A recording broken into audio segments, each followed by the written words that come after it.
আল্লাহ আছে, আমার আল্লাহ দেখতেছে। হাসরের ময়দানে আমি আল্লাহর সম্মুখে আমার জবাব দিয়ে করা লাগবে। হাসরের ময়দানে আল্লাহর সম্মুখে আমি কি জবাব দিব? এই জন্য মা আগের মতো দিনের মতন ঘোরা আমি একেবারে ছেড়ে দিয়েছি। তওবা করে আমি এখন সাচ্চা মুসলমান হয়ে গেছি। তারপরে হুজুর তাকে প্রথম সবকটা পড়ায়, বাবু বা মনে হয় তুমি বলো আউযু বিল্লাহি মিনাশ শাইতানির রাজিম। তারপরে কি বলে?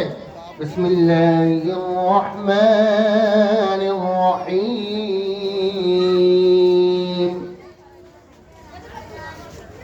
ছোট বাচ্চা আউযু বিল্লাহি বিসমিল্লাহর সবক উস্তাদের কাছ থেকে পাই।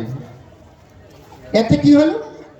বিষ্ণু সাল্লাল্লাহু আলাইহি ওয়াসাল্লাম ইরশাদ করেন, ওরে দেন সুবহানাল্লাহি বিহামদি। এই বরকত। কিন্তু এমন কোন ইতিহাস নাই যে বিজ্ঞান বই পড়লে তার পিতামাতার গুনাহ মাফ করবে, সমাজ পড়লে পিতামাতার গুনাহ মাফ করবে, ইংরেজি দুইটা লাইন পড়লে পিতামাতার গুনাহ মাফ করবে, এমন কিছু না।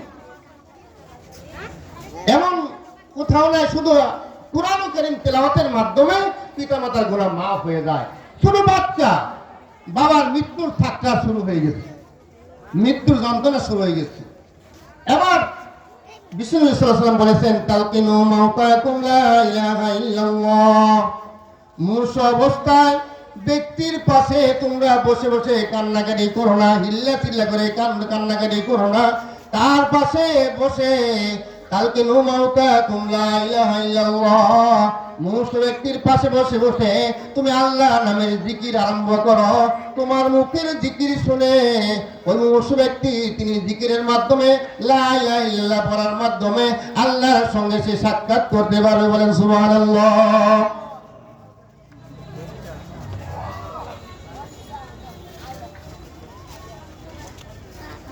সমাজে থাকবো আমার পাশেই বসে যদি ইয়াসিন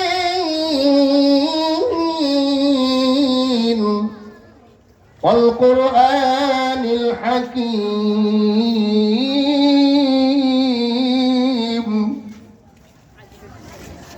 ওই ছেলে আপনজন, ওই ছেলে যখন সূরা ইয়াসিন তেলাওয়াত শুরু করে দেয়, আল্লাহ রাব্বুল আলামিন খুশি হয়ে ফেরেশতাকে বলে, ও ফেরেশতারে, তার ছেলে তার পাশে বসে সূরা ইয়াসিন তেলাওয়াত আরম্ভ করে দিয়েছে। আমি কিভাবে তার বাবা অথবা মায়ের মৃত্যুর যন্ত্রণা আমি দিতে পারি? আমি আল্লাহ বলে দিলাম, তোমরা সাক্ষী থাকিও, এই মুহূর্তে তার মা এবং বাবার মৃত্যুর যন্ত্রণা আমি আল্লাহ মাফ করে দিলাম। সুবহানাল্লাহি ওয়া বিহামদিহি। ছোট বাচ্চা যখন বাবা লাশের সম্মুখে দাঁড়ায়া বাবার জন্য ক্ষমা চায়, ও আমার সম্মানিত আমার এলাকাবাসী, আমার বাবা আপনাদের মাঝে ঘোরাফেরা করেছে, আপনাদের সঙ্গেই সময়টা কাটাইছে, একই পথ দিয়ে আমার বাবা আসা যাওয়া করতো, আপনারা আসা যাওয়া করতেন। যদি কোনো আমার বাবা যদি কষ্ট দিয়ে থাকে, বাবার পক্ষ থেকে আপনাদের কাছে ক্ষমা চাচ্ছি, মেহেরবানি করে আপনারা আমার আব্বাকে মাফ করে দেন। বলেন কি বলেন না? এরপর ওই তার ব্লাড তার শরীরের ভিতরে আছে, অর্থাৎ তার ছেলে বাবার জানাজার জন্য যখন দাঁড়াইয়া যায়, প্রথম তাকবীর বলে কেঁপে কেঁপে বলে, দ্বিতীয় তাকবীর বলে কেঁপে কেঁপে বলে, তৃতীয় তাকবীর বলে কেঁপে কেঁপে বলে। ভাই আপনারা বুঝবেন না, আমরা তো পিতা মাতার জানাজা নিজেই পড়েছি।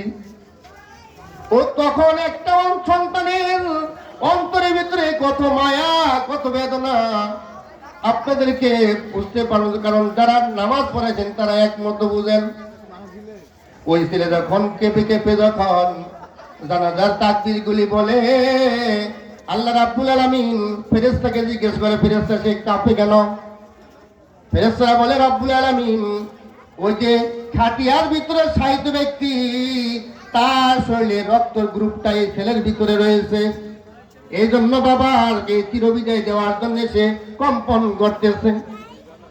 আল্লাহ রাব্বুল আলামিন বলেন, তার ছেলের কাঁপা কাঁপা হৃদয় আমি যখন দেখতে পেলাম, তার শেষ সন্তানের যখন কাঁপুনি আমি দেখতে পেলাম, বাবার ওই সন্তানের যখন তার বাবাকে বিদায় জানানোর বেদনা যখন আমি রব্বুল আলামিন জানতে পারলাম, ফেরেশতারা সাক্ষী থাকিও আমি রব্বুল আলামিন তার বাবার জিন্দেগির সমস্ত গুনাহ এই মুহূর্তে মাফ করে দিলাম।